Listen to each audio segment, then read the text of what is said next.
Sorry, na sports team na saso aba bio the extended version of sports no aba. Ye to ye nkomo no a na ye die ni so a ye de ekoye no. Eye Mahama Cares, eye Medical Trust Fund a womo akwakoje ho nsensematum omrase begefie mu a minority no efi say ase eye a social intervention a ye kofa another social intervention musika ede akwakote omu fi say one year health insurance no ebegu no kra yenko na yene honorable Eric Afol eni enkomo wo ye MP de ma de wo Amenfi West abaton pesia so yene no eni nkomo emfa ade hom honorable ye mo achi no pay honorable mo achi o hello honorable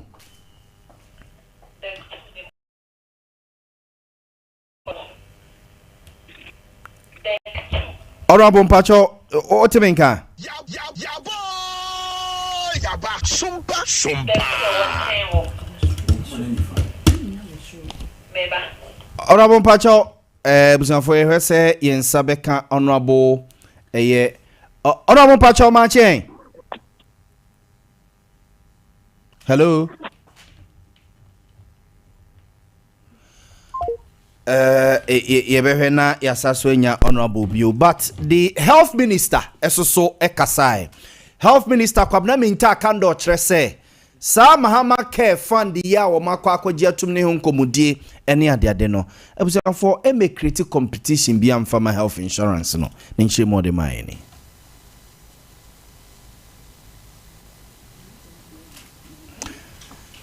Nanki ehwese yebenya the health minister no abokwabna minta kando enchechirimu awode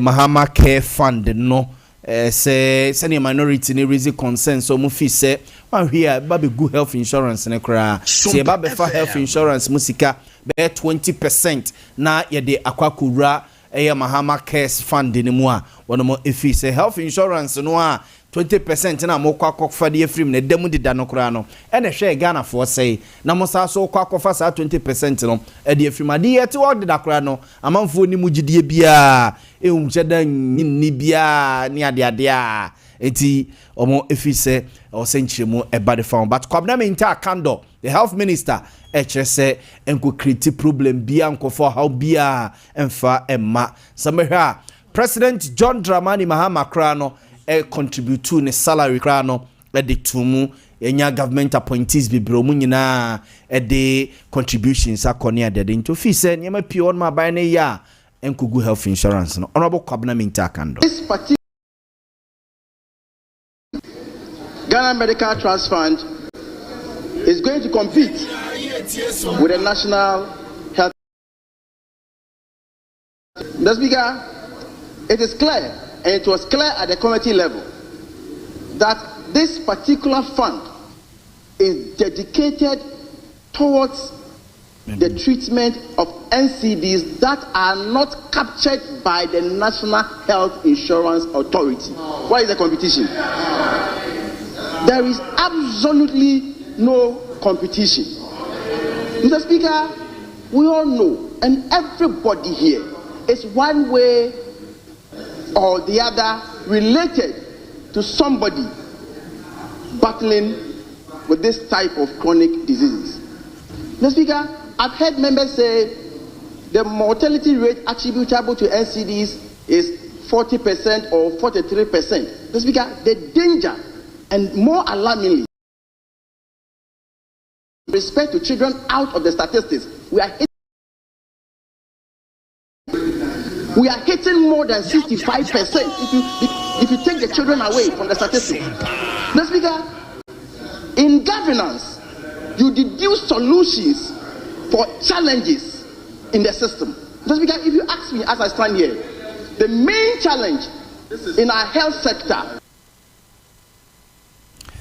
And to where the health minister says she Jaboso member of parliament, Honorable Kwabna Minta Akando, and yet in Kewe Mra, no so as a sector minister, Dinchimu Eba, de efa eye Mahama Cares Trust Fund de is a dini de bibi ba ko baby say so my friend say Ghana Medical Trust Fund bill and one your friend Mahama Cares no aha nti no eno akwa jatumti we nyina ye contributions ano ye or the floor of parliament John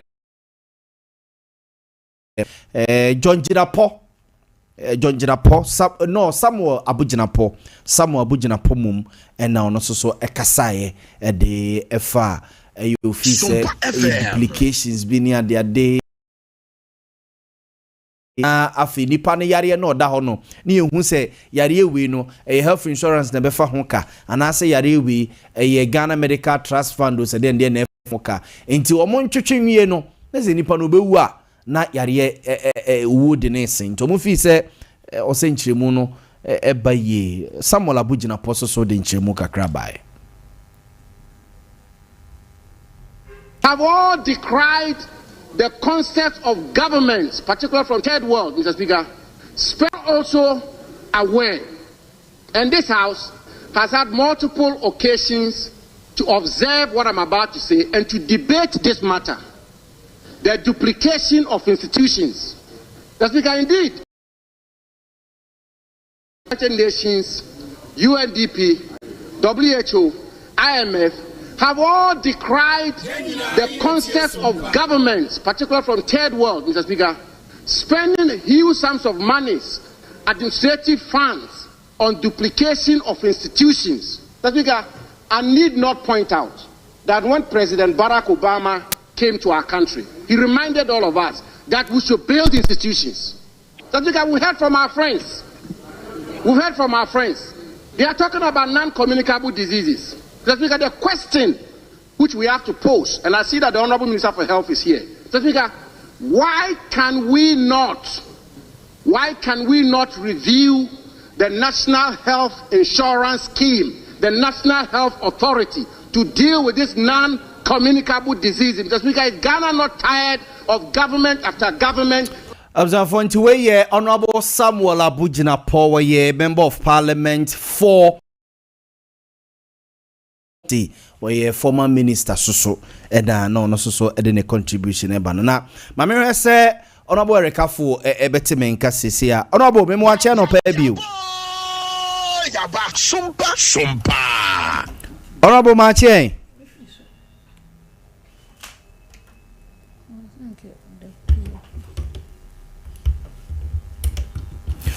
Honorable, good morning. Oh. Hello, Honorable.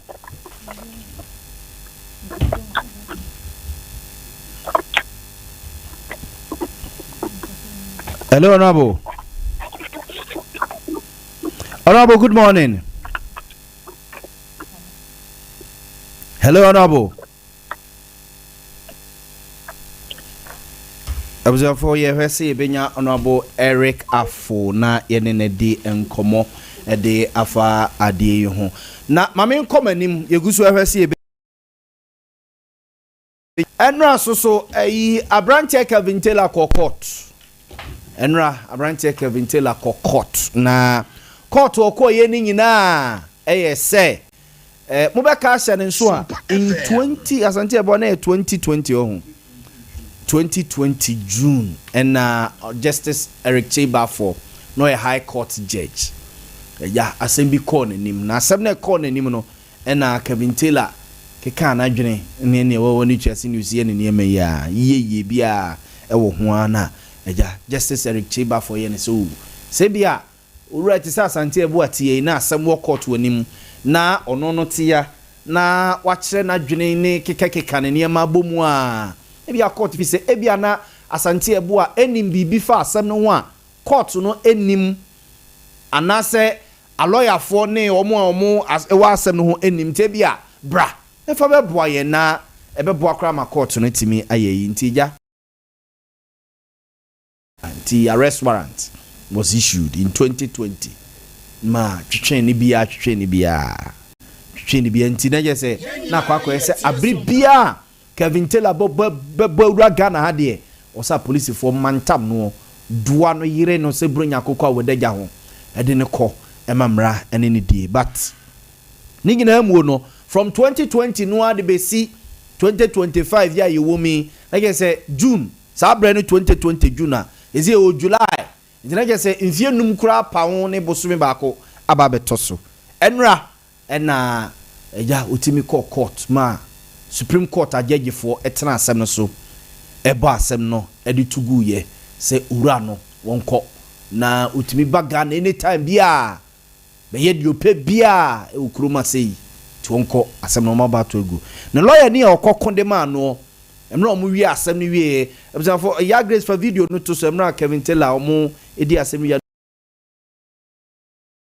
se o Ghana ha asante ba muka ne se picture no lie no credit video you no lie nti we ye mpacho me pe Kevin Taylor de nansa ne aba ne lawyer ne nkomo no so mo nti we Kelvin on de ne Kelvin and I say Kevin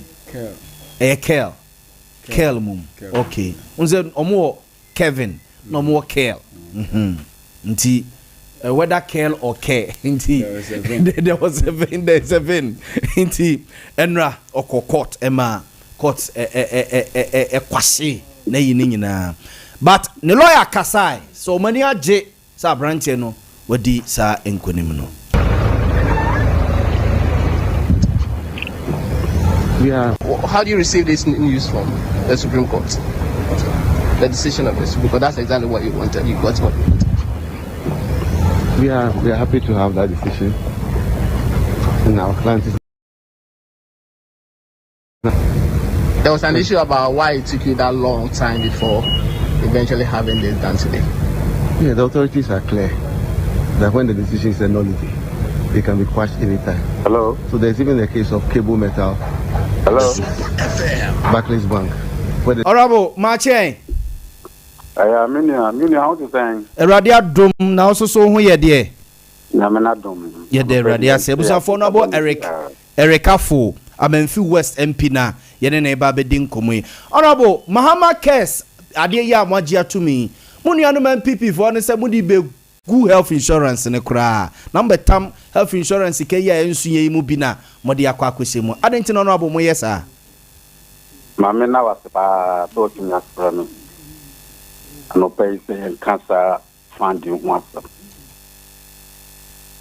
That fund here, yengina yenim say Ghana yatu ne di Mahama Care Fund.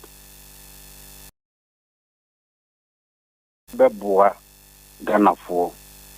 Ama Yaribia na National Health Insurance Authority. Omo coverage no. And I say into me and cover those areas no. To me cover na boa Ghana for. Yene MPs no your problem pa. Obetines you do ba confano teaching hospital. Or da dialysis so. Akumayare cardio. Yema bebre na health insurance and cover. Na nipa no da ho na wu. Na asam kese atofie. And I say Yeba be creative fund, be health fund. Ne sister combination any National Insurance Authority fund. Ne mum ye be start can be better to the basis can. Ye be 20%. No. Na ye dia kotum. Yes, pay other sources of funds at the account. So that Arabia Yare who do a national insurance no to me cover no. Ye to me at the staff fund no at Ghana for Yare. America come to Ghana for more mutima and penina. Say from 2017 to 2024 MPP are buying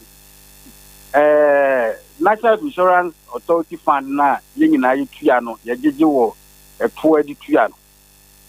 Buy investors becoming in our empire Ghana for Yare. I'm repeating this. I buy investors becoming in our Ghana for Yare. Almost about 20%. Every the fufro. I want to take the much Ghana for. Sergeant and this by a person, John Mahama, Bebe say you castle.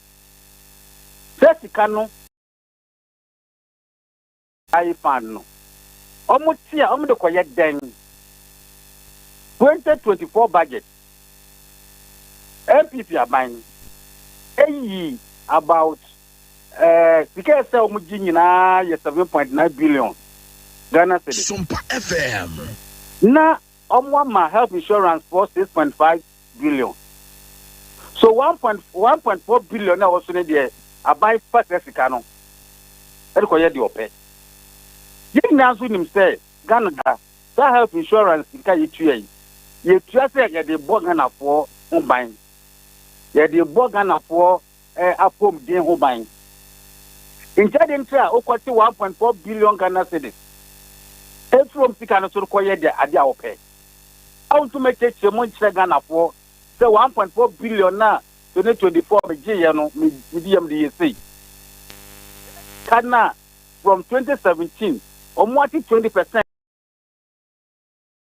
and that you have create another fund ebeboa Ghana for you nyina ya tenem akoma yare any kidney problem any niema ekoso nyina enti enya dia ye ba begu health insurance na mom sika na omoche edi ye de omope no na ye ne ye tifanya de ye create another fund fund mahama care fund health policy aye bua ama enema ayeyi enti minia mameka se sabio MPP omome yakwana yemu yeman yemu Ghana aman no na enema enkoso enti nye sika bia ediba ye ti free health insurance fund mu ama fund na gu dabi omo dia no omo tiye no omo anfa anko health sector omo dia de omo pe the system ya to ye debate event memorandum no I told them so 1.4 billion Ghana cedis na mo tiye ewo 2024 no if we have insurance fund what they call it they should tell me and they couldn't tell me. They couldn't tell Ghana. The only thing can call it. And apart from that, there's a case and say, "Ule bill na emrana this year no I act na beda hona." And yet 20% no kwa ye free health insurance no sika no kwa na e de bebo Ghana po apom de ho ban. There be nepom afibia ye budget ye beti sika de akoka ho. The budgetary allocation. Mostly from the ABA oil fund, ABFE. Sikano yabeti bi e de akoka ho. Ebi o was me person me be bua Ghana philanthropist. So person me de sikano ba e de be kam. Ye wo donor partners over health friends ministry on ma omo bua ye bebre omo ye nema bebre magana sika no ba ye de be ka ho eni sika no eye sika enye health insurance nko a name all over eni e be create that fund no Ghana Medical Trust Fund abebua national insurance amma Arabia health insurance emrano encover no akover na dia bua Ghana for that is all gentlemen. Na honorable ebi susu say na da ne yemfa ni nyina nkoka health insurance no na ye expand yare health insurance betim ya hwe na nye preko pemaye ana minia ubisa question na I don't think say we so ubisa that question simply because staff fund abua national insurance and near maybe a national insurance into me this fund will do it. Young Naini national insurance that they certified by NDC. Yenabeno na an authority. And there's no way there. I did any yeno yababe seno. Nemo we think that we want transparency, respect to other areas. National Insurance Authority act to uncover, and that is why we need to do that. Okay. Ora mate say. Aha. Na nka wo kan sembi. Me say what atmosphere? Mate wase. But baby anenka mo kosa ba ko busa ye se wonse na wo ka say donor funds ne amanfo donors ne ade no ne nyina wo be channel into saf insurance ne bi nko ho bie mu ana meboa. Health insurance donor fund and enko. Okay, Matthias say. Let me place it on record. National Health Insurance Authority Act, no. It doesn't call for the support from donors. Okay. Yes, can you get no? Ukoto eduane a health insurance levy na da so no. Ono na ye de ye national health insurance. That donor funding ni nyina no. Enko a direct administration or the health care of the people. That is why I want to channel it. Okay, Matthias. So the 20% of the national insurance FNS fund na ye fi ono no. E don't come to me and so every. But the person here say nipa na sabio ye be hwe no. The person ono so ye contributor to the national insurance authority.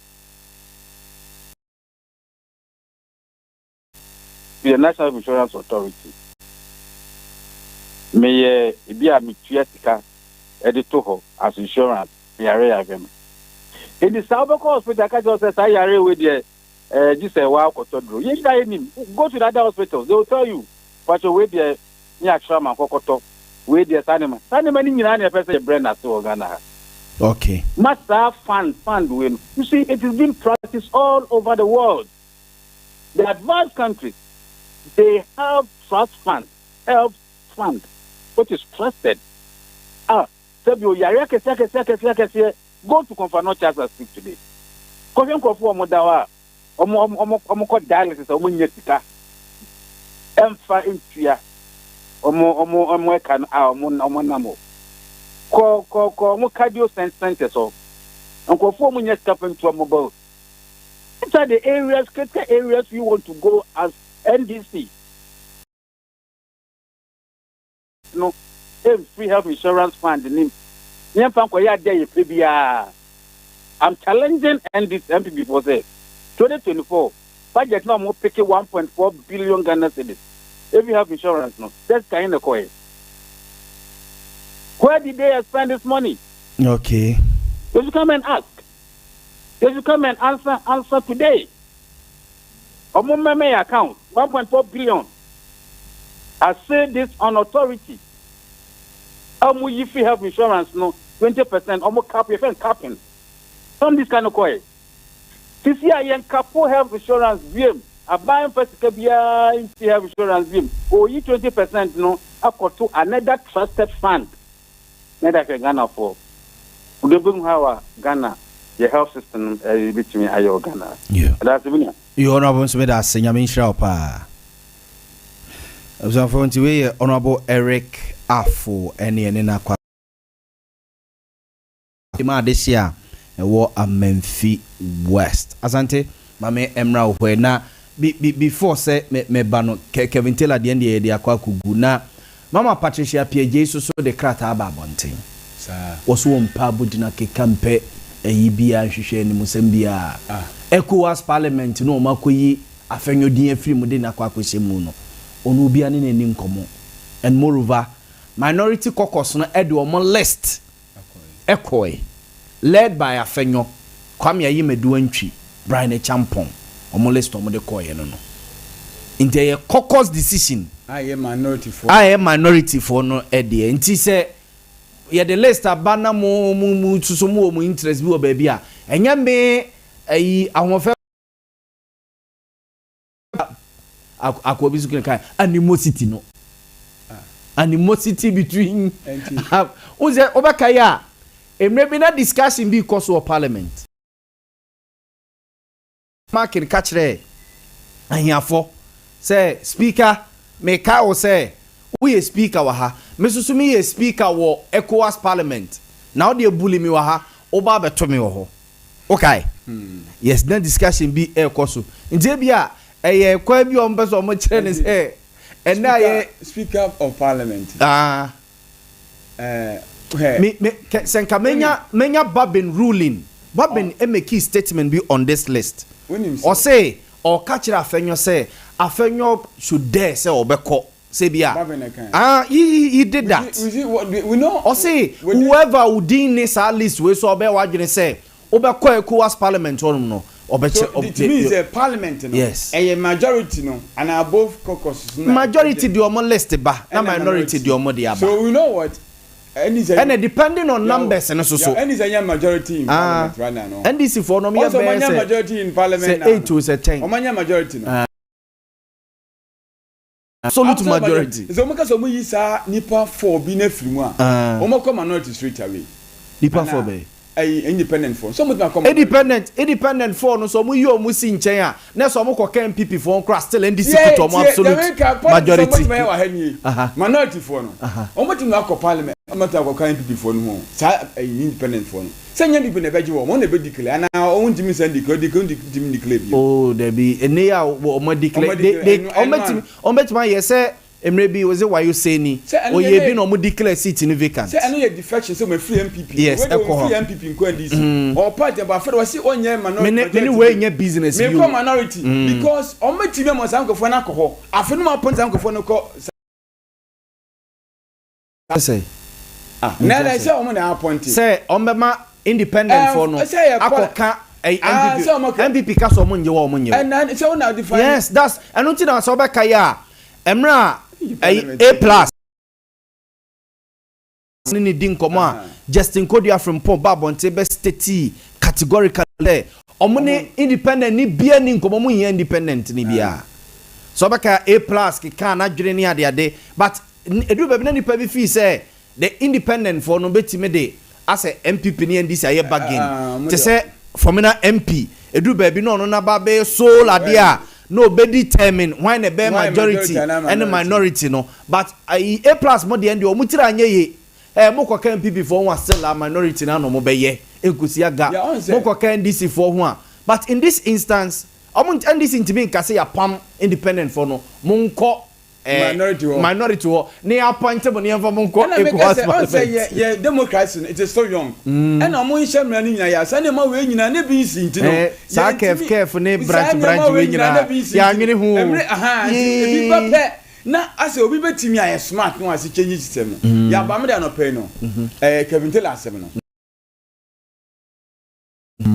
Supreme Court really far at Akotia die no a ema on say no the same contempt contempt ne say ade bia obey the good court hu fi and say judge hu fi bia no it lies in the bosom of that particular judge na what ye dwane so no e ko ba sa no judge na wo atiwa no Akotia ne ka say MP no he shouldn't hold himself out as a member of parliament na akwa no kọ na esu ani na odi ne juma na papa ne ka say obu ne mra so dia omra na on sentence no on for na so twembe no na papa no call Supreme Court yes na Supreme Court ka say dia papa we ni ya wo aha no high court ho no o me ne nya adwen na so ye 4-1 in June 11 or June 4th yes na onya ruling ma papa no call so efiri wasam no ya mutu ya nkoso biem onya ruling ni wie ni na wo twekra no di free mo odi free na ya no dan chen ya me na mo be problem say me MP minim say that na ya grace bi ato so no dia okay me asante me intimra if he defies the decision of the house and goes there to see his try to stand, and I can assure you that will be no problem for me. I've been leader for many years. I have never accepted to a member of ECOWAS Parliament or Pan-African Parliament. For the good reason that as a leader, you must create opportunities for your followers. And I did. And many of our members here have benefited from that. And so I will accept the amendment and urge you to vote according to that amendment, that the composition of Ghana's delegation, ECOWAS, be made of the following: Honorable George Kweku Ricketts Hagan, leader. Honorable Emmanuel Kwesi Bejira, member.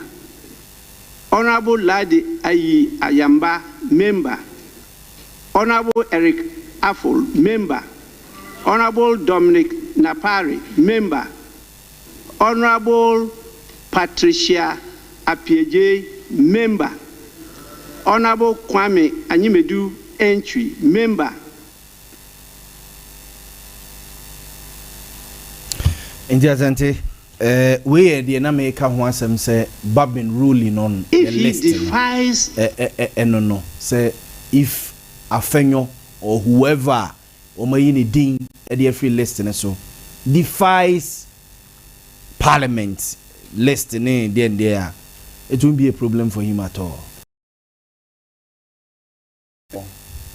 The law is the law. And more the law is the law. Somebody said the law lies in the bosom of the judge. Yes. And yet the law is not the law. Yes, it lies in the bosom of the judge. Kevin Taylor is the law the law? Kevin Taylor. Supreme Court has been consistent. The law is the law. Consistent say. Now me can say here. Supreme Court from more contemptuous rulings at least the last 2 months passing two. And for me my consistent and also just say the my no me no me ya dwene emphatic ya nie hwe honorable the na me can fa honorable fairness and esanim yes and next year onim die no ono wakoto aba and NDC for no say wanwene whatever anom de ko do court over 2,000 votes or their BT so the court. You or the court no court no so has 7 name and the man holding himself out as member of parliament. Now microphone in your representation of parliament. Now court who kasa say we are. Eko here asem apparently say now you shouldn't hold yourself out because obi onu ji say NDC 4 day ebia nsem bi aba fine.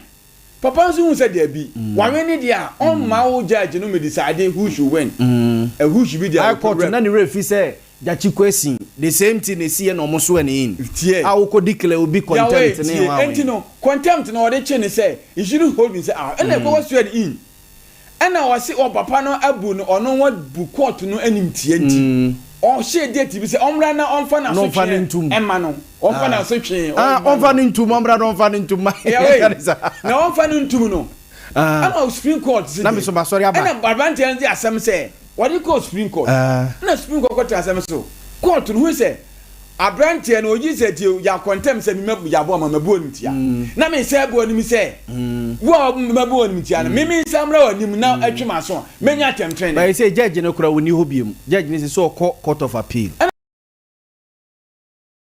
your friend said there be Kevin Taylor the na making Justice Eric Chebafo say we court of appeal judge me point ni say asem we see Supreme Court dey ma wo ko read 41 Kevin Taylor there no it was Kevin Taylor versus lawyer or judge Eric Chebafo yes one ka e wo mu say amanfo pi hu say Kevin Taylor akanse pi champion fo pi o man but the mudi ko asem court no anu ane ye onu Kevin Taylor dey asem no Supreme Court to eye wono no Eric Chebafo because Chebafo ka say ruling bia no ye fa e Paul Bafo boni ni other three fo bi ho e fa NCA case bi ho yes Kevin Taylor be ka say papa no I say he's getting some political advantages bi and my dey try and say me so obedi na aboa and a two wakabaka say won so akosi say we japade bi won kan ba bi a ama so members of the Ghana Judicial Council service nyina hu say na Mexico ni nkoye and the eba asa no papa Chebafo twen who ni wa Ghana ha bia ye chin no to Ghana wanted and Kevin Taylor say there bia say ade asem no ekoden Supreme Court now one fan kwa Supreme Court in 2020 what you say 5 years one fan kwa because like we are saying the law is the law is the law no it lies in the bosom of judges now omoti asem so and domodi ko anu anso and the same 4-1 and one of the new Supreme Court judges now last year show me one of them was with it Jamefe no also 1 3 well 3 the ruling omunyina 3 nyina a ruling in favor of Kevin and ya wunti asem bi tie ameka asem ofie bia na no ma hene nya adwe me say emra no me say say ruling na eye 4-1-3-2 me yin o enye Kevin tell argument okoko ye nyina ne say before say judge no ebe masa ruling na declare no wanted no judge na ntie na sem was it Eric Bafo ntie na sem no issue yenkoche declare no wanted ne yenkonkoche no na wo no uti ba bia wudi nipa na tem no a wudi na tem no wo biti wasem so wasem na wo kan no na mate na me say bra na be kirem enti enye say bra na me punish wo arrest warrant o say yes it was say bra na be kirem awasem na wo kan be kirem chem also see amakwa mu enti wasem say contempt from the one me makase contempt eye kaka motobi ana judge for ni rohu na nyipa ne no kre edeka punishment wise ane manam enimo judge sia so mo ka kire yese de yenye lawyers de but de atene se yese judges no mo tena asem so na mudi asem a muntie de abontenfo ka lebo anyesa na ya no mo ka kire se mo de mrana na mo hwenti de enkomo court dan ho abobo ne ya manfo ka na bonten any radio so ne ada nya na mutie ba yedi matam de amote mamo ye ka se yemfo obi mra content adentia se spring se muntie dia be said judge bi enum twiri form no mo jitu mi say yenya ne saa ana say bia say judge bi ruling almost setting aside and so ma kwahye a he said the president has been set already ekoba say judge bia o ye contemptuous bia say ensan fe ni parliament onima ne ba ko no Supreme Court pe yaw ebe ye say yaw me say mo na mo ye twa sato na me can say sana ba beda ho but Supreme Court who can 2012-2013 letter position a petition enam emra Sir John ene adoye ne but amanfo bi so out of the view say at least nipa cassette nipa di nipa tem nipa akeka de opachire nipa bi etoda kra na with no evidence oni hwe no akeka de opa bi atoto ogum esa de ko e be at least say bi kra yes as me Yaw Boamah bia you pay a fine be you pay but just say pass the end there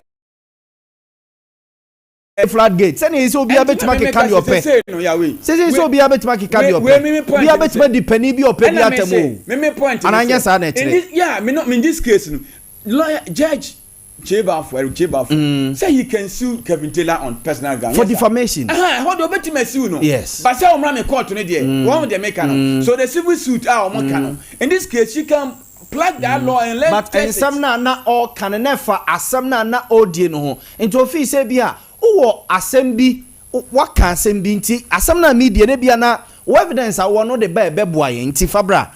What am I saying? At that time wanyam from so asamna ne can never mine ho but one no point the word a restaurant no say who be bia enhwe dem yes yenko yen no then no issue a restaurant akwese court edin samankrata abre wasante e bo ase bra court bra court now once you onum now osuso ade akye say osuso se me hu TV so na keka wadwene kire be ene e court de be ma police for say mpacho nipa sumes ye hia no etimu nkopene mayen that's all ena kopene mayen so nkopene mayen say nkopene bra ne yemfase kan tuni ti asem wa Chebafo we tell me Supreme Court judge debi we court of appeal judge who say judges 5 bia ma metoko no suspended chief justice dem di ko ba ka say or recommend o ka ho so or recommend o to Supreme Court na Chebafo ka ho ama ne die na akoye biada so omanji antum aha mibo say tema na ma ya recommendation yes our judges 5-7 ma do no nya ho mebo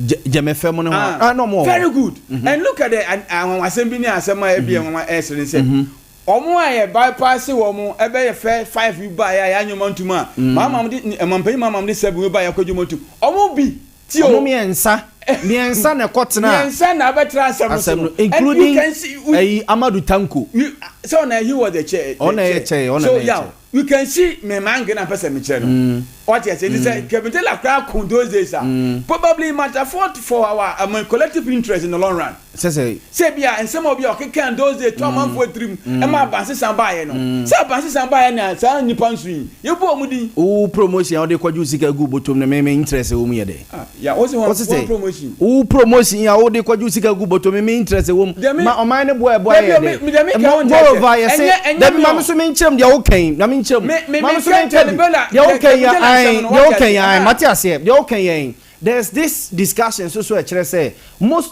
mostly so appointed younger your friend say you for do mo call a Supreme Court. Yes, Supreme Court no. The more o che wo ho no say kwa ma appoint we okodi 5 years pe no akọ retirement. Ma appoint we okodi 2 years no akọ retirement. Ma appoint we okodi 6 years pe no akọ retirement. Na bia your younger ones so betima di be 20 years. Obetima di be 30 years. Obetima di be 15 years, 25 years. E Supreme Court no mo a. At least omo no ko ho no no with experience ane sa na maniama na obenya over the years no nipa na okodi 5 years pe no na sore na wako na the experience ni na akwa akotenati na the younger ones omo ba no why no mo ba besu be bia fi younger one akwa panimu na bia okodi na the near na dampare no odi fie se na we mu nyina no mu ni wono na dampare no 55 years no be IGP and say kwesi is dampare no say no 50 years no be IGP 51 years we say and eventually na nya why ya o de betena ho no na say say dia me ko police mu ko akokora bi gina so fly ene ho no sergeant no di gina ma younger boys so kuta ASP ni ade the same thing ko ho aha na me kese the mere fact wa chewo court of appeal na say young man bi ekuta PhD in law no aba court of appeal say what na change promote nko ya de me ka be se bi ebi wa ku Dennis ba ya Dennis say Dennis yes ho na enim se bi papa wa adwuma ye no ma na kwala bi kuta PhD in law no so court of appeal ya we on say ni nya appointment no e more discretion and the asante abu amfa nko no say benefit bia benefit ye wo koju aketu agu boto me benefit me nya wo so ye de na me kan se omukọ ho no na me kase se Kevin Taylor kasa eka cheba for ko Supreme Court ya omanyeza dem me kan say on say Kevin Taylor kasa ne bi okae no na ebia manfo bi nya adwim se koto ba tia the private administration no and that they be abanti sahen buy na yaw and the judges no rule ni say Kevin Taylor bo ma Supreme Court ana debi interpretations are many what you say they all can could one of Kevin Taylor attend odi and ma NDC ba power and almost so nyame ye omadom and omanya kwa Supreme Court into the way appointing the Supreme Court justices to the Supreme Court no a problem omampanyin no say nipa 50 kwenu go pe bia no no apeke and this na Professor JH Prempe ka say yen hwe kwan for say be Supreme Court benze judges no yen cape Jan Capina was saying no more nya 100 gu okro mbe case ni ntentententema case gu na contem asante abo de bia o metena mesu na no be ka che say so kwa hwan court judge no mo na that be that so ho ne mo etis yenya judges bebrea enya judges bebrea o case na da so kwa ye ni ntema me kan ntema so judge ni say de bia obeba adwuma ye ni ntema de bi na me case mo say yen capi Supreme Court yen fa 10 penko yen 200 crore president appoint them from ko ni any cases backlog ni ade ama for the remand 30 years no one the whole the case yen free cap me no ya adwun say yen on cap me no ya adwun ko capi ya de me can say appointment no e kwen fa so yi obi ya appoint wo mo asante ya appoint ya we say obi wo ho ade chi ya na ya fa we ni ayewe amra jemefe omo mama magina tundu asmo kan wo say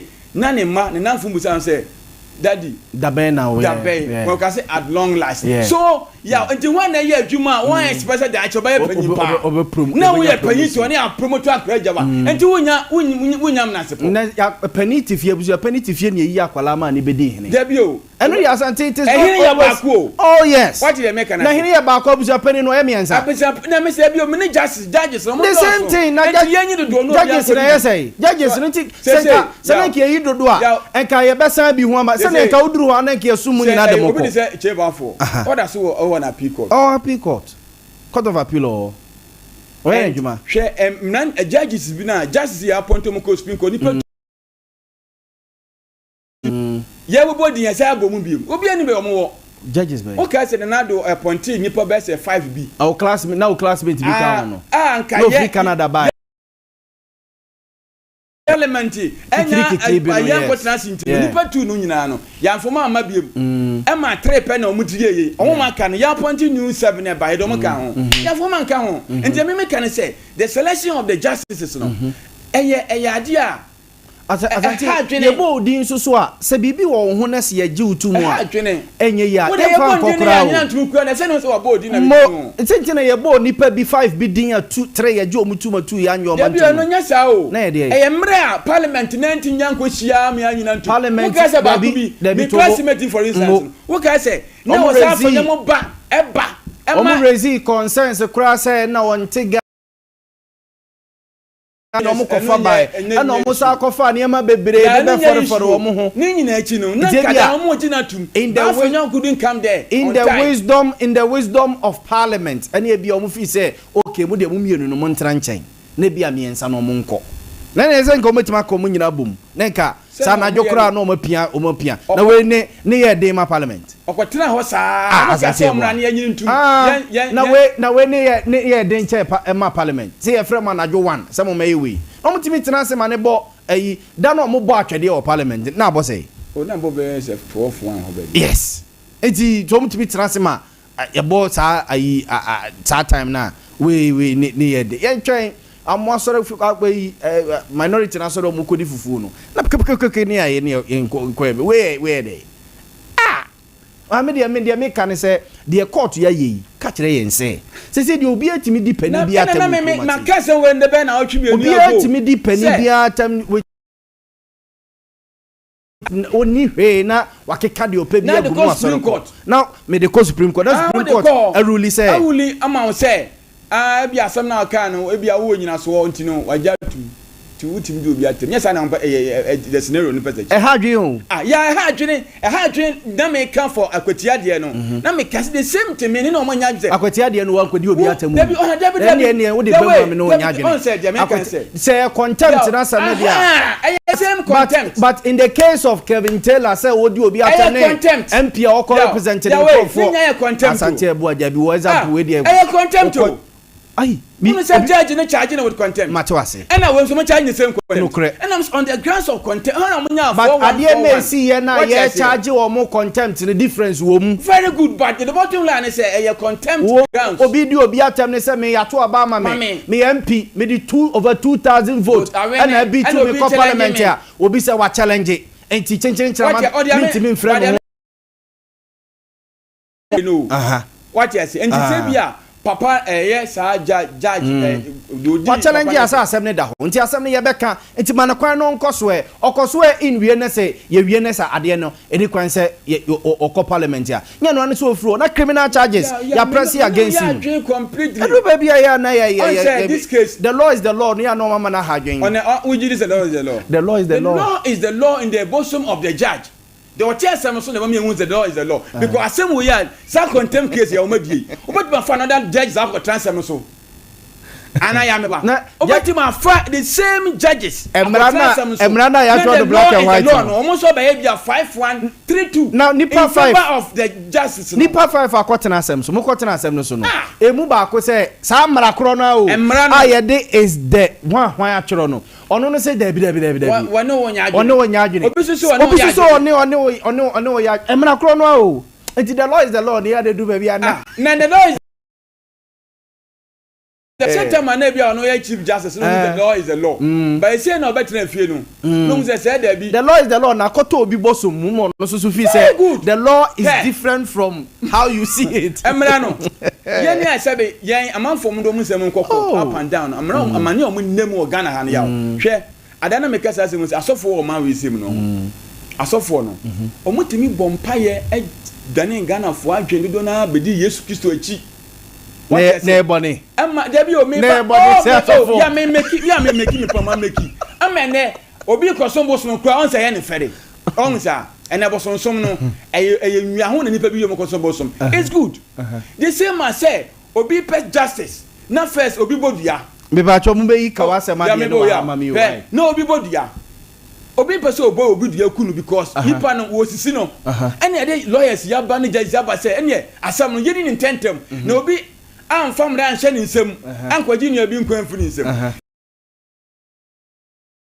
akokoko enfie na busumi nsan kwasam kwa ye mfre enti na me say Supreme Court no sa mo captain so on captain so then dey me mo nya adwene 200 judges ni betima ya point one more depends on our coffers say Ghana is get free dey na ebesan kan sai galam say ye tu a gold na bita form yen se so mo nkogo na omo ayare mande omo basa ne ade ye nya judges kura na omo tena omo asem so no at least omo na capping on capping na capping then basa brofu basa na mo dey every say say was say minim say esi ekikako be 30 ekikako 30 eti the president betimi a o appoint be 100 Supreme Court judges asante ebo a nya on na 24-hour economy ebre 24-hour economy no judges omo transi anopa abroso aba 2-3 mebo na o masore mebo 2-3 na o masore no be obi so betima transi 3-2 ebi abe 8 adwumre 8 na cases na na yedi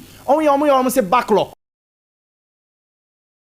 1880 something that's the Supreme Court on mo 19 hwan that's the obesi ne o e bi anka ruling na ba ka sesa busu e bi sebre case bi da court wa akonta asante se ruling ba se credit mo abusu bi esesa o mo sebre obi so etimi no muntimi ni asem no na judges Ghana na Supreme Court judges yes na o mo 13 no mo na ye bianse o si asokwa court o call no ma yeso what to say see your point su nya Africa se your point kese bebre a court of appeals ye benya bebre high court so ye benya bebre be say 41 as 40 last time I check it your high court judges be 3000 e bone na nya kufu ado no wo ko sisi high court o sisi court bebre o Ghana ha no wan Miami constituency father so your court fe dan bi si wono across the country but more than 50 asukwa court ye si more ni nchen we almost start na ye apata bi kura be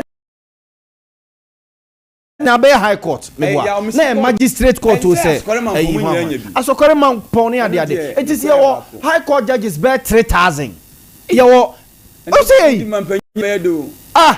na kan say wasem da hon ma onya obi man nka ma debio yawe yenya ni sa ni say na onya justice onya odi ma sem court ye di ni ntama ma me e ba sa kra ye gi we believe our system ni me court ye di mfie du aye nka ma sem ma me nya asma me court nya no say me bodu ekun nya no say me de bre ohini ni ana say bia odi asam o bopa me bopa na yakobu nipa no yes e ba sa nipa no lusu confidence in our system ay yaso kokoto a udika ni akasa asem udika kokoto na ni bem itibi di fie du na asem da ho ho se mo court press river happen so ko wasem go du court boy say omo france sem na omo be date na date no be je no council what is a possible date that we can meet one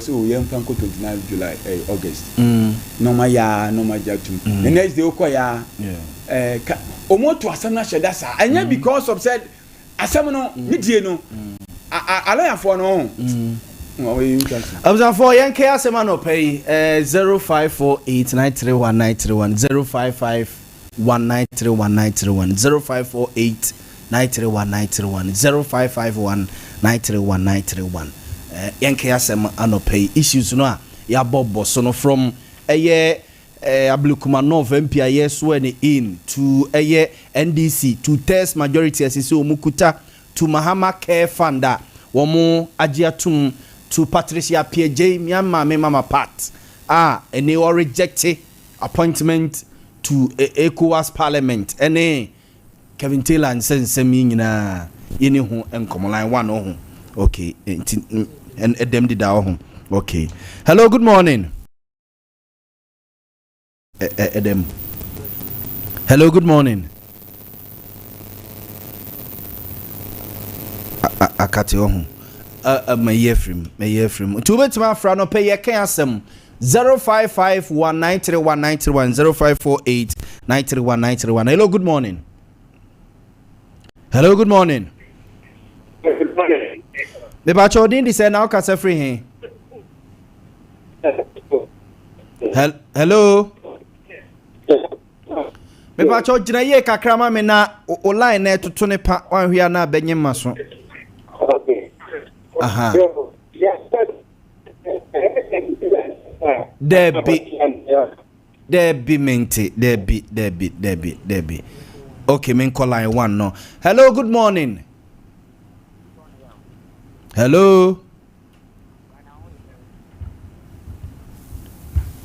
Hello, good morning. Hello, good morning, Yaw. Now, when you have to watching set. Kojo Boating. Mamintio, Pacho Mamintio. Yaw, now him. Maybe come and track our conyavis, Namintia, you are cooking, you be an India. As the Libya, Dr. China to the Libyan chain. Yaw. Namin Country. On my way on, more as journalism, no brown man. That they are a manner on a yen. Just a branch of Mrs. Many of the color. Mrs. Everything product to know the Casana be young. And may you see the social media and non classification of new dear him for me as of watching. A bench ya. And this is what one of buying the military. Ghana, your taxpayers' money. One of buying. The entire mobile home buying were deep and for what can egg him for. From an money. And now, you are the contempt action so. You the military when you see your 12 million or Bagana, as I call it. Or Bagana, and you're born home buying what I call it. You are pocket courts. Actually, you begin until you have to know the contempt of film so. And to see the or man, you let the castle and in an affair. You say, no, we not the movie a conversation with the carbon. Now, suddenly, you never want to go to say, or catch a little bit of Bahama says, and what will be at a man, on the channel. And then this is what support you. Not knowing it's almost so much 20 minutes or more of packet court and Yakuyana. Now, I give you a deal mainly fast with you. So, media, no, so I knew movie to share with you a cattle with social answer. Or mine, there be a could Mate, may I say, men call line 2 on. Hello, good morning. Good morning. Maybe I told you this now. Braco Fimamintio. But already a massive currency. The driver, the entity before the Kuma, they are not, you know. Was it the one year? And the mobile, or 10,000 beautiful on them. Who's the house of over speed? Sunday, for a quarter more Kuma Sunday. Maybe I told you, what's the name? You will say, why not check it over speed? MPTD, over speed for Sunday. Which free or to check one time by Bitcoin. Who is at an hour for a Sunday? Who do I say over speed? Over speed. Mo, Sassam way, I don't pay a bit home come Mate. Sunday, we will move on checkers. Go Sunday, for a quarter more Kuma. Mate, may I say. Hello, good morning. As I say, one patch I issue no noting it down. Why? Hello, good morning. Say now, Casa free. If I can make us free, my friend dance. Mammy Tiowe.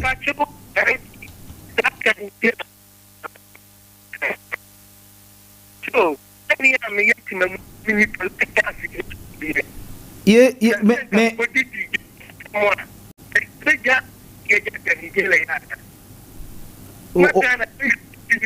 Mahu se o ka Kevin Taylor sembat yentini ye.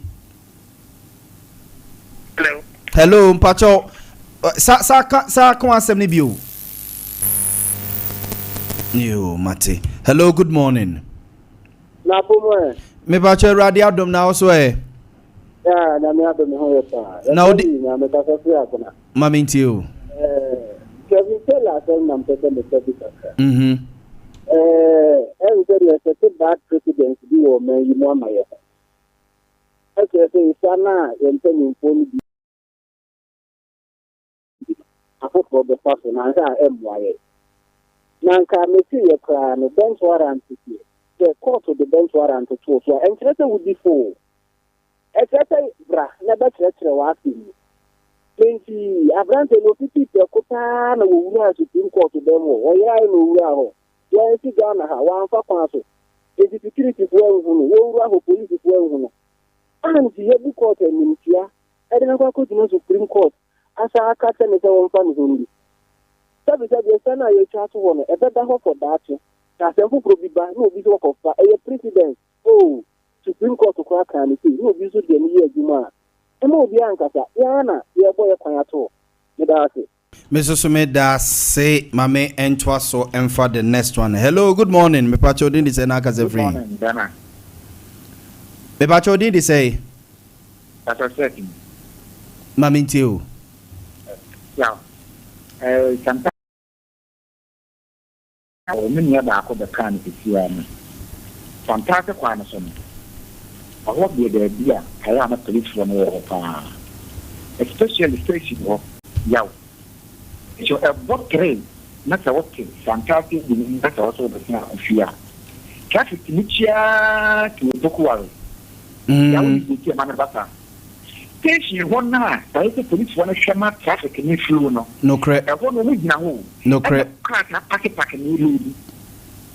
Then the movie was also there, almost with that speed, no matter for station one there also mu begina na mo traffic ni flow no mu begina ne mu mase ho traffic ni mu ta ya o be traffic ni mu ta because of say amount what park ho mo part of the quite boase no amount police ai mehu ya ne mu lu ase also be so but no ma ko ya mo part of mo twa na me mu because traffic na ba kwa no so no double road mu kwa traffic ni ba ta pan so e ma ni mate.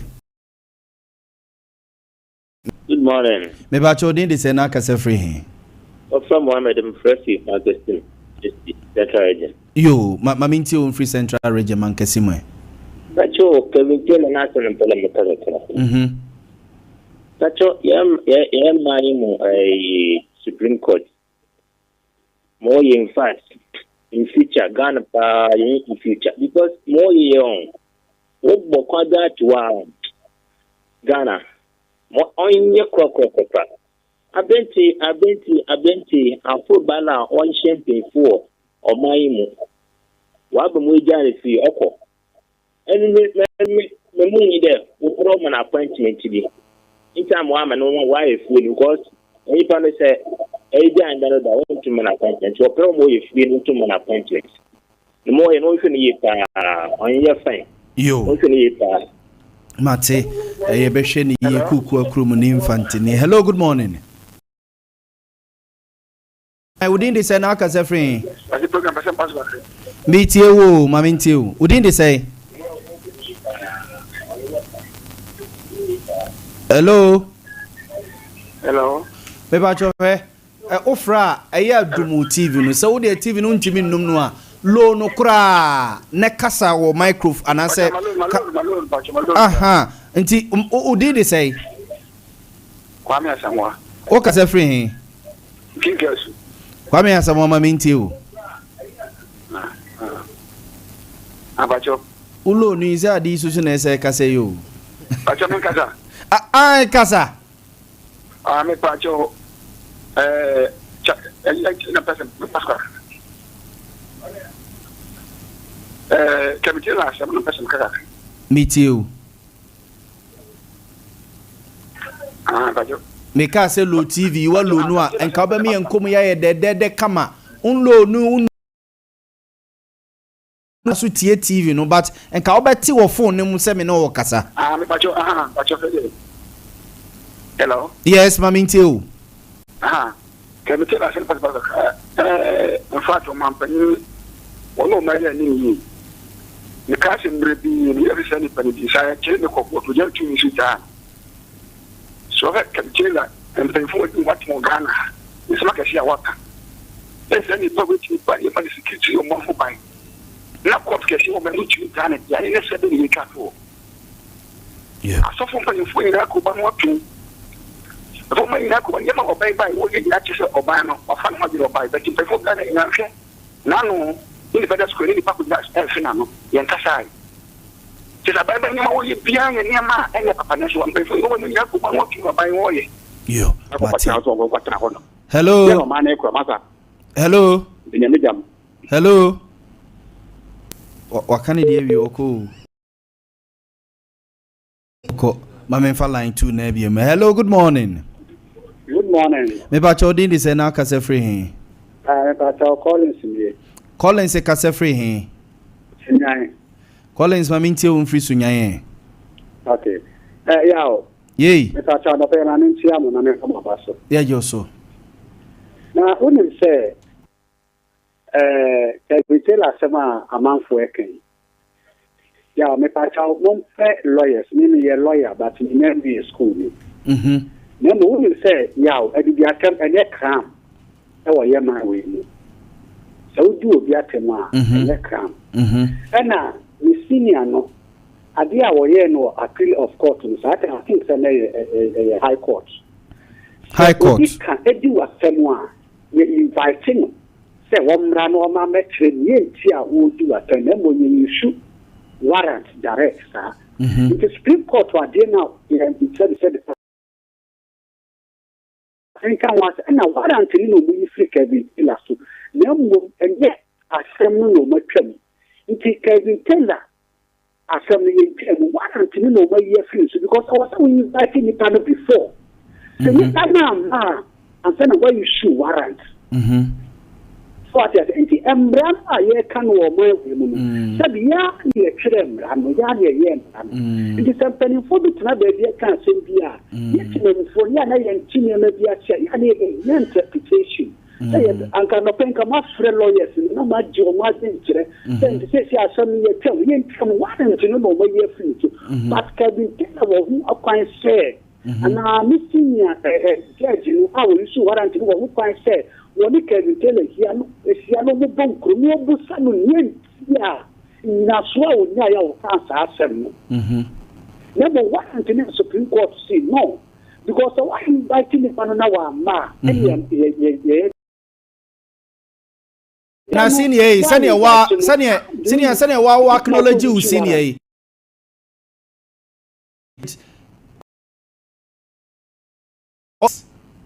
he was invited twice. No. Why invited me? Record we best set in the street. No cre. We best set in the street. But send a lawyer of repute to say Justice Eric Cheba for na onim say untimi call straight away and issue arrest warrant say yenkofo obimra. Asante ebo you sorry keke na issue arrest warrant say yenkofa asante ebo amra o. Ebi amahwe asante ebo akiri kwan menya no. It is when you obey issue arrest warrant. At least yenya lawyers, menya lawyer, men call law school. But you follow law proceedings ne omu cases omu di wo court ya. Asante. Your friend say, "Uye news editor wa hai." Na like a new story. Epie wo baby.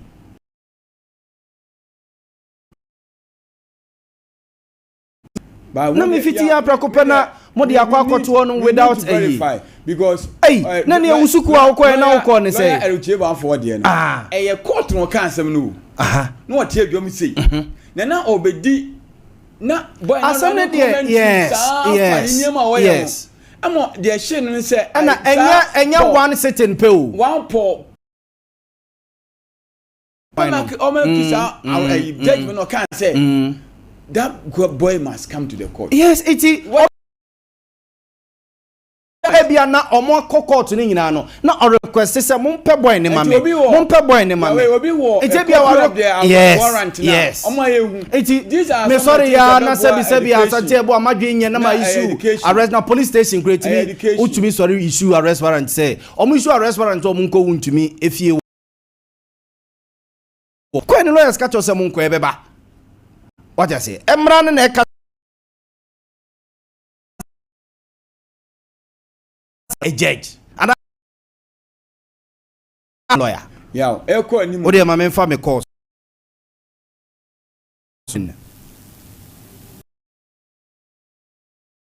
hello good morning me pa chodin de say na ka say free hin me pa cho me de me ka say free asante mampo ma me ntie wo yeah so Ekuya for Kogu our Munto. Sir, Toy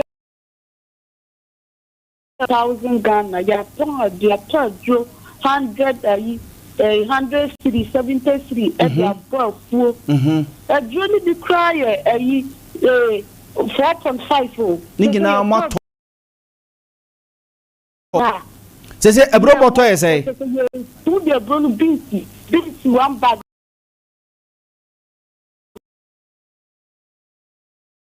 Me and Tobroli. You were plugged and papa was and to Mampon and Petam a dra market in Kuma. Now a bro ne bi o hodie a bro but 500 Ghana now Monday and no client to a bro 500 Ghana. A quantity of which sweater a chapter flower make cancel was your 300 Ghana. Da. Let someone can be my Oba Otemenka. Le pa chose. Aha, na mi busa se na ebro boto na eyesey na ne boy say. Ebro boto omo na 1,000 na 1,000 bibisa 1,000. Ena sesi abasey. Ena sesi abasey. 500 Ghana. Ebro boto aba 500 Ghana. 500 Ghana. Ah, ene adwoa mu banku yo mu tiri mo de pa. Ade 1,000 to them 500. Still or don't born and bono. 500. Ah! What I say? And now mo bo dokuno fianfia sa me yedi nkuma se ne nkran. My money 5 6 go how bit my money. Me show mu TV suma me share na me yo because I am me say for the mo ka kromo kwa mo ka bi mayo da mo ka bi mayo ni abro. They say me shut them yesu ye mu de ya. Ah, girl, it menya ne number nka me pepa. Take away more.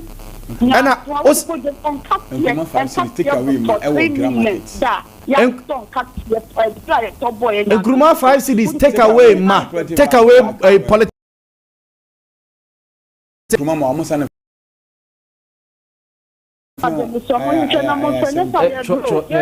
number mama.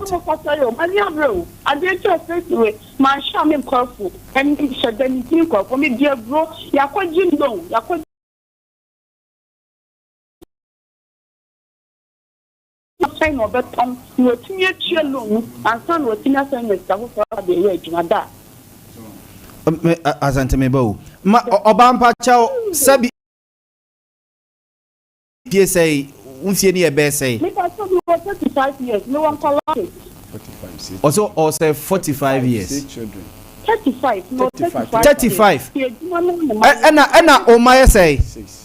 Me my first, me first one be short this year. Ne use ma me second one so be this year. After my prepared the bro, me dia kwa ko go almost 300 500 Ghana. In the me from Colombia ko oh.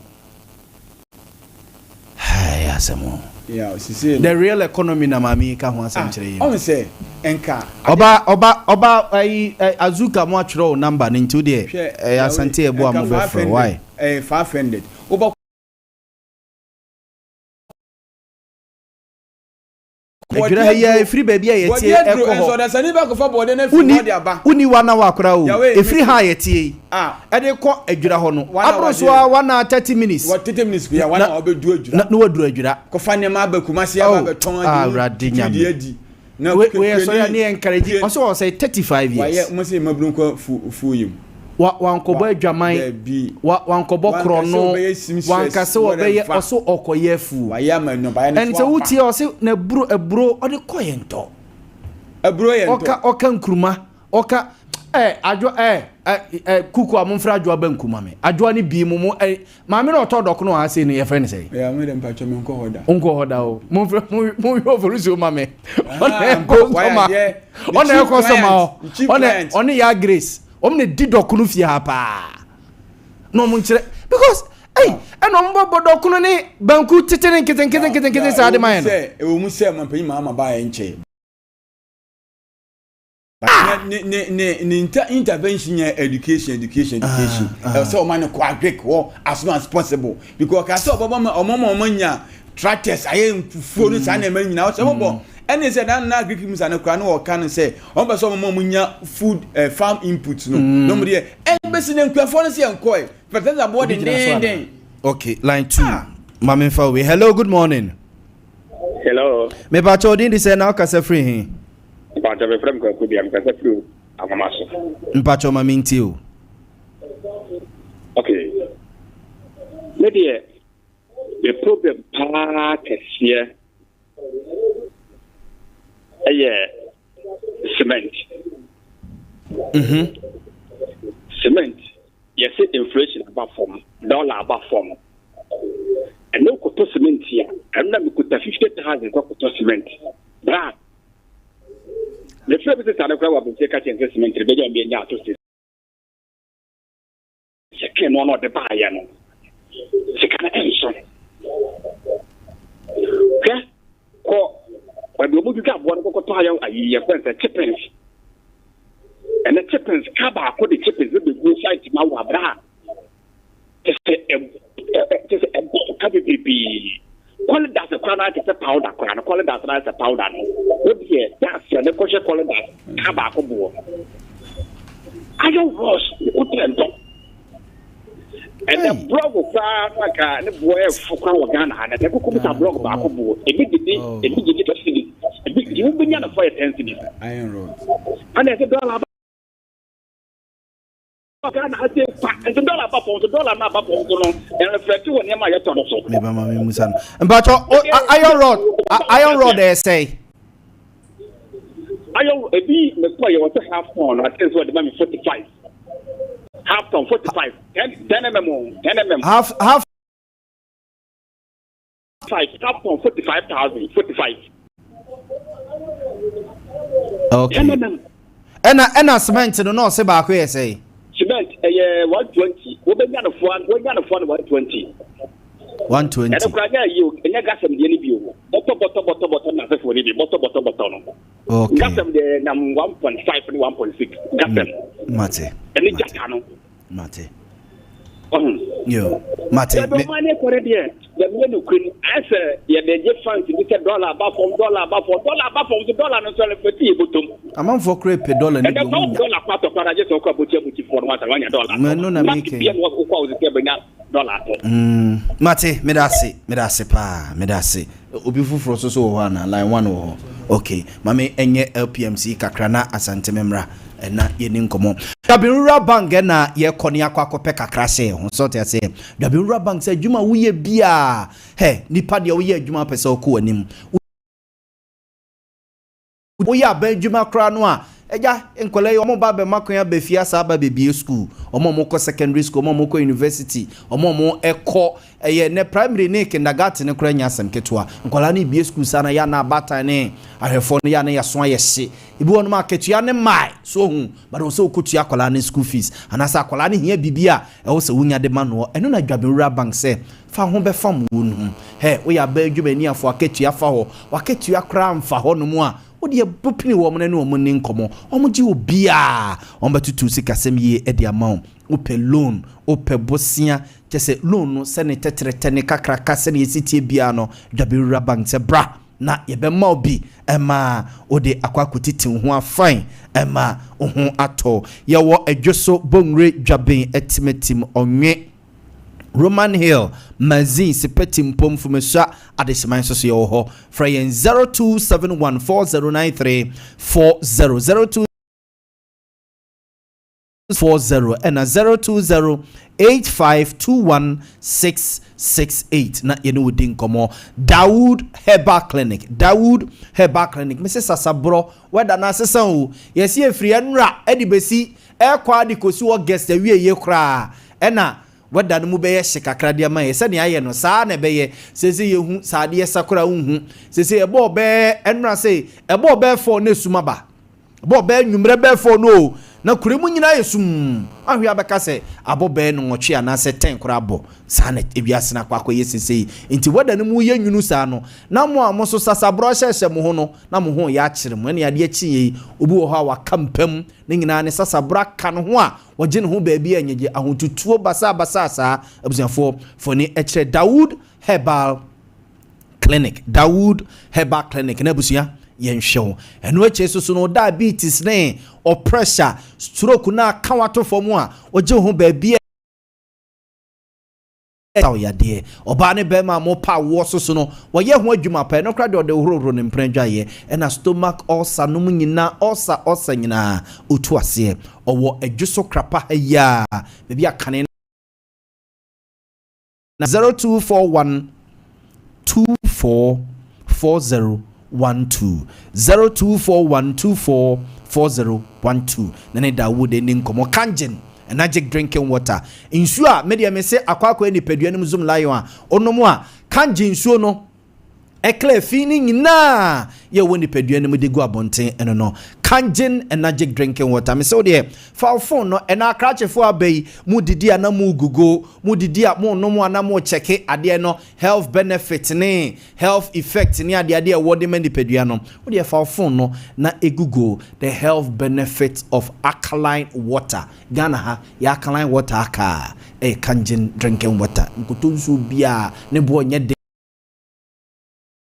5 cities set tono a no to be no one a clear system no de bia na ho den de bia no aye kama de bia one yare nkete tunkwanta mapai body ni cry fresh untu kwan da eso ne efro boga ne nyina ye kanje nsu a onumuntia for 0241449191 0241449191 OCP Ghana Limited minu ya be your free ya na okakwa yo ho asem a wose wo disikato fertilizer wo disikato nro e de gu ne buru wo ho na buru ne nkruma so aso doso amano afetofo na aka he sisi de ye behwe ni aka ho asem no monya atofo no so te ase na uyekani na wo de wukia na abuaburo na wo doye no enwene se nkruma na sensene wo ya ne hwe nye ya abusiafo wan koto OCP Ghana Limited mo fertilizers ne bi ene wo munduru ne bi ntina ama na yesa no yenua ba opa akone kobusa no OCP ne ma nkoa ne bi a ode guso ena aso fefefe sa OCP fertilizers ne bi ne fa peti umfudie ne so ebeso doso ebefu kama ama ososo no wodidi bi 055 0555909437 05 55909437 nani wo muni nkomo bebia ya tonto agrochemicals ne nyina abusiafo obenya bi ato asfoam me se da mattress papa so ona de bia me da ye no me honam nyina ya me ya me da sore ye na be friends emiti ya me ya na me da sore na me madam konso o pillow no sumye na nye sumye fun na ada so ntina de bia no obeda sore na okon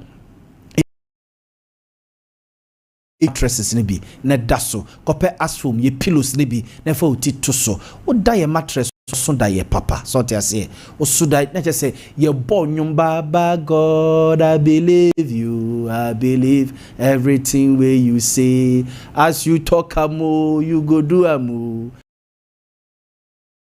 it is o da asfoam mattresses so what I say Frey 0556579214 0556579214 asfoam mattresses no eno no Yaw toothpaste and the brush they twitwi ese so ma osena pa fita asaso amana hode man ntokro emede dem green emede dawose asenom ne ade we na de coffee obi baba ano dabi asen so ho osenka sama so they say osrea fita basa utimi kansum sem ye kansem na esrea utimi sre bi omo sim fita ni nyina Yaw toothpaste ene brush no ene omo de twitwi omo sen your Yaw total care oho your Yaw herbal toothpaste oho ene o Yaw whitening toothpaste ene sa so brushes no a ye wo de ano den de ano mre ya wo de to se so a ye gentle on your teeth we ye Yaw no ene ye Self Care Limited ya de afidie nwanso obi aba na kane un se wo ho aye so wo se de tini ane na tim no ko ne ade na wo frim basa sa na kane kra no agese yekopa antenes every hospital ba no abafia be cheke wo maame ana wo papa na sa wo na bere wo bi akokra bi wo fie ne pressure enunti ane ma ni nyina na Codex healthcare for adwene ho a wonoma akwakofa code free glucometer any code free plus glucometer check pressure na yefidi a obia timi yusu bi obia timi wo yusu anya den utobi tusie enemrante nyina pressure ne diabetes no ekunkum wo mu ene wan ma pressure no amuani ankoko ho na eso me de me abrante ntimi de me de ye de a gontu su ni bebrebe nyina no ya na akwa pressure ne diabetes no ntabusuya Codex healthcare for the code free and code free plus nen so be plus de plus glucometer bedwa so a o de check up nyina checking come amount time bia no hu sane ugina bia esi etie okwadia pharmacy obenya bia to osons chemist obenya bi Jab Pharma NNA pharmacy Shark pharmacy ne Lancer chemist nyina no abusia for pharmacy shops ahodo nyina o de okọ no ma o so pe afidie code free no a ye de check pressure ne ade no kama na defie na wo use wa de open ho nchemu bia for 0540647867 0540647867 na eni enkomo na yenko yenim ohun na yenko yenim Liberty Conference baso nyankopon ya adoma memende yehia Liberty Conference what I say na yedwampa ye yimpaye na otwedi ampo nyankrompon no so hu osane edo ogie ne fa hudi abre ne ma mesi ye kofa ya kwantu American visa no ye kofa no Jubilee Park nyankopon ya adom a Saturday ye kofa ye Canada visa no o Jubilee Park nyankopon ya adom a Saturday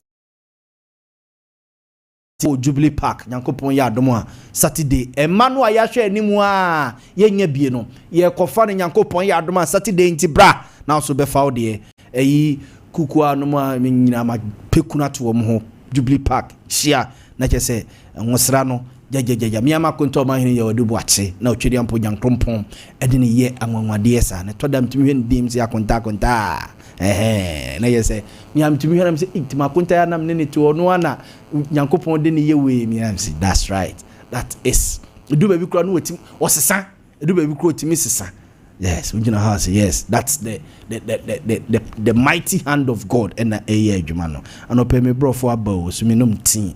And the direction no a fruit direction and a 2 envelopes no. So te ase no atro ba kwachi approved na ba so cancelled. Nti boni bia ye twam papa bia so no this an approved. Ye kwakofa Jubilee Park and yes. Day way Mr. Mamenya sa announcement bi mpacho akoda bi abira missing boy wayira your friend Connie Yan na wodi mfie aduonu baako 21 years na omo chere say the last time omo hu no na 31st March 2025 na oyobia owa tall and brownish skin pacho ati ase na omusi ofifie e pechi number 2 area ho na omu fi se no omotie no ofifie na ofifie no share ash shirt any blue black shorts and dibusiano omani ayo mo ntotontoto nto omani ba bia omu omo de hye ene omo ba no nti wadama so hu sa ba mu abi ni na mo mpotam ho no mo na nani chese etutu aka ne nsem na otu nani ento bia uhu de oye bia uhu ba bia ofa bia yesrewa na wadoma boy mpacho ni mfoni na eda TV ne so no nti wadama so ni atwa ba mu bia so tisesei e wo mpotem ho no mu a se police station kra wadama fa ne ko emayen anase se ubetimi anu afre your telephone number baby a owo bia e ba be fa akola no na se da so no ya da wase 0547898509 0547898509 and 0531406020 0531406020 na ya jewo so me ba choma memfa eyinkai boy enwie kra na nana kwaku dua pianin ya wotoso miensa ne doti yi ene ye ka ho asemi we ye na ese asantemye yi se eye nana kwaku dua pianin ya wotoso miensa nana kokoso hene nana efrantuma ni tintini mu nana ekwekra na emperimfo etena se ebubu na sese nano wonoma aye la bosumi aye womi ne da etoso aduonu ensia ne da etoso aduonu ensia mo ncheke ma me na kese be da be no no a isi da be 26 July na kese 26 July esi kwasiada ebe ena nana kokoso hene yede ne etumpam ne ahye ne doti yie no ase Yankopon ya adoma okay esi memenda ai memenda 26 nyache se memenda ebe ya ene yede nana kokoso hene eto eye empem na ne doti yie no ahye ase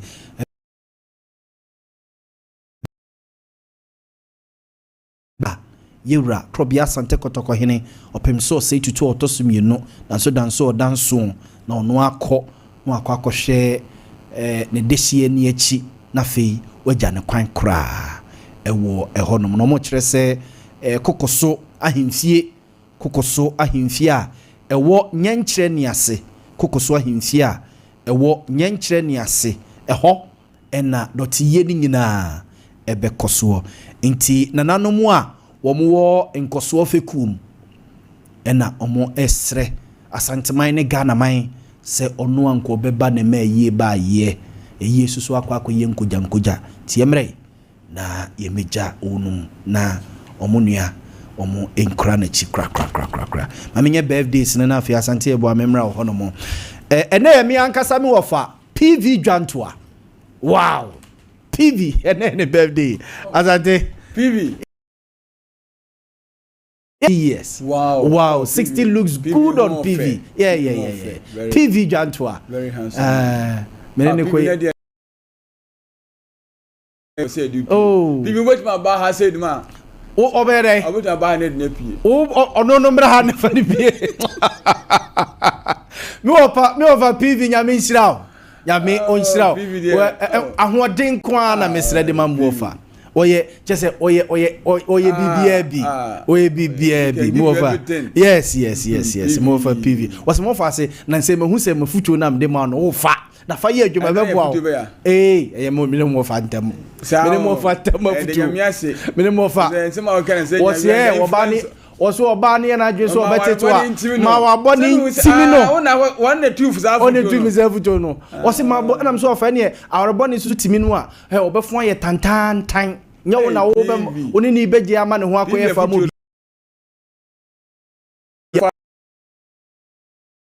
abo amina asante ebu afa bi na wo fo aso oni me nyawo problem o bibi happy birthday to Emmanuel Abu Bonsra o mensia local prisons nti from Regina of Takwa local prison na say mo dey prison for no you happy birthday and a blessed birthday to Edu Jemfi Kumenin morning show host our Virgin City Radio. Edu Jemfi happy birthday, happiest birthday. What it and come on onua berma kane na owo ahwenepa radio class antina we na odwaso anase konongo dwaso yes omo nyina say omo happy birthday and a happy birthday to Aziz Mahama of Bebiani.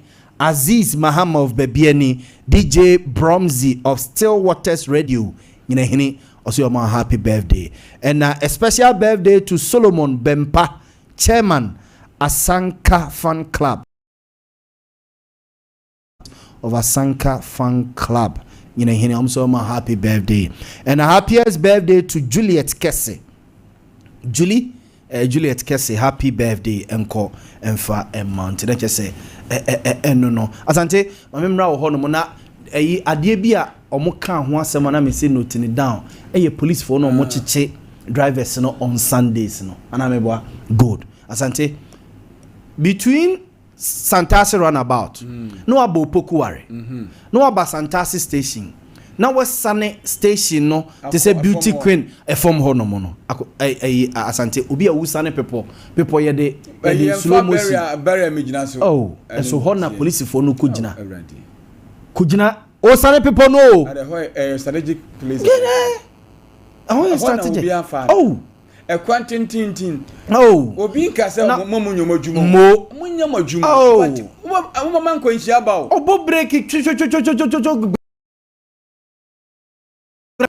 edi na oba check ya wontimi check o makọ mo nim kakra ye se pechi o de ko pechi number 1 se pechi number 2 ho no mo baabi no e bi sa aboso o mo se gina ho Sunday o ansa na Santas runabout ho no ano o mo gina ho no ma no papa Sunday white yeah we adano on se obi nka se mo nyomodwumo na Santas is it under a proper Kumasi events Santasi here under KM under yes. Regional yes I under Ashanti Regional Police Command Pachi wono ewo Pachi wono ko ekodi bekwai because manson kwantane sa area wo nyina no ekose bekwai ase okay adamni regional say ka chem say assembly ba command bi na enu omo nsem enti yehu demarcations na obi ade ekopem say your bekwai every Pachi ni ho ahwan ko nyina ya da bekwai eno ye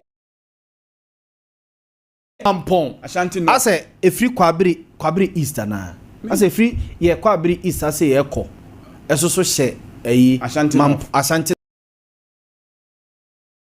me bomb me trim na akabat so metima correct ya omo me yehu demarcation omo sa de man beboa because Ashanti na friend was any jurisdiction yes the basa na wontimi sa jurisdiction so ye kuni pa police ni se ni me jurisdiction ye kunu no se ni jurisdiction boss ni jan kwane boss mi kura won report o se ni jurisdiction report man kura na won fi kura office very report oh enti I ha adwene ya me dan ko se ye nyeni mi se ampa amanfo bi use unlicensed documents edinanti hwe na Asante mami fa we so se hwe se wafa between Santas runabout edikusi Santas station honom anwumre e bia be 4 ana 3 na your friends say musku na wo honom no friends say kan school ni Opokuware enye Opokuware oh matters of Uganda won say parents ni bebre ko form ma so no mo di pia no mo di o ma pia no ma bedi no nim dey create traffic no Santas station ho no trotro for no so agirigina ho o mu load mian kwantani ade police for no ahun so o ma block kwan no ehia police for no ma ko gina beauty queen ase ho no we sign traffic na mu ko check traffic oh rade ho we sign ko gina enka we trotro na we gina kwa mu load in fine case che no obi anu ni asem che no so we gina kwa mu wo load ono no wan hunu anche no okotwe no ase ho na day na a create traffic from ebi abe 4 3 ebe tuom said kosi anadwo ebi abe 10 ekwan yanka de be 10 minutes double road susu mi hopa double road susu di Asante nkia ya ke nim say ba ko na ba ko we nya de mapolisi meti maga so far akra Kumasi ya obabia ya double road at isi Kumasi pa Santas ho no because double road no wo de be chia first na wa you na was first askwa ye ekwan ku jo badaro ma ye ekwan wie ya bibie no wa askwa fo ni to su na nyimre free for hoko na benya fo mafo nkwanta tue bia tech ahwere na sia traffic ne so wate na yen kwensem say singlet traffic ne bakwa na ya na understandable but ehwo no a enka double road namu a opposite for mu begira ho a deba for no ba ya nyama hyehya makwa ba bedem na obi kofa ne ba ebi o wadwuo mu kura wo kofia kwanu aduane ama na busua di ntem aso oho na kwa aya asempofro na ya na me kan me na ne kwasiara de ni se ni papi na de documents bi kakaya na emfa kwam na nso no so nkire se okobra wu ana akoso ampafo o se mu gina baby papa na eboa ensema e ba eni pia ba ko am pese me kan to aso ye o mami ya na sama wakara wo se mfakwa Bruno yes na me kase o mampanyi mama wo ba ye no wo intervention ni nyina ye education wo utwa nurse for de utia stress free whatever mahama ke nyina but kuaye no a enema boba forma mo mutiri mo den banku na mo bone nkete za no yawe na se bro boto Asante abo bro eka banku da sense why eka banku da sense bo more than 2000 rade dokono bro ubo mesi ubonya for uboye banku more than 2000 yeah he say the problem is say nema na eba kumasi na ntimi ma ana lady no say ento utie lady no say odi akodwom na wotwe nyina ma sese kura waka dem wasi school fees by blackie moko nkruma emma say 5 cities ko bantima dwom ya yeah 5 cities nkruma de du banku no 5 cities nti mo ma ne ba tuzi kakana gana fo ho han ya nti na college na some kan say o mo say that na perform there but reflection in our pockets yes economy ni revive yes economy ni nyane say economy ni ya de ndi o say tu o say e fa wi mo say the complaints are genuine or say na because cement na work abranche omuntum ni ye gasem ye 110 gasem ye say 110 and other ones no I obotum soul ni hwan ni e be 97 e be 95 iron rod in about 2 months ago no nenam 84 1 ton eba 82 and my last time bisa ko 84 no ye say no a 8000 ana 8400 okay and last week mbuza mo say about 78 that means ba from nkakra ba santie e dollar e free 15 cedis KTM on starting to call we mo fini damage abo KTM it should tell assessment no ne iron rods no bibi koso ho no mo abai no so set up wo gasam ya odia won fam ankrankre ayi kwari ya wo kan ho o se abo yi hwe mama china fo na abaje kwari ni nyina no mo proti 2 kwari na mo say 16 cd 160 Ghana per cubic ordinary abone sana no ba kugu say 16 cedis but so mo say mo dey baby ye 14 baby ye 14.5 o ma dey 25 cedis I was saying ke ba for more ansa no ya ebia o mo say 20 cubic no e be say 2000 ansa na wa kwafa wa yi o wo car de ba na wo ko be 40 million nti am for so o mo di su nti na ma kwie wura for nso ya dan o si 1960 kwa na or they get 20,000 10,000 ne if you so dan no be plaster baby be bu amana painti no wa plaster hey sa yeah ene unya dan o kotere de akodia na me de bi obi adi aya me dem de obi am say me de kwa sorry o ya so panyi aso pani bi me ko ha ne dan je ni like be ye tua pass da ye twam amba ne sports no eso ba do pia sports Ghana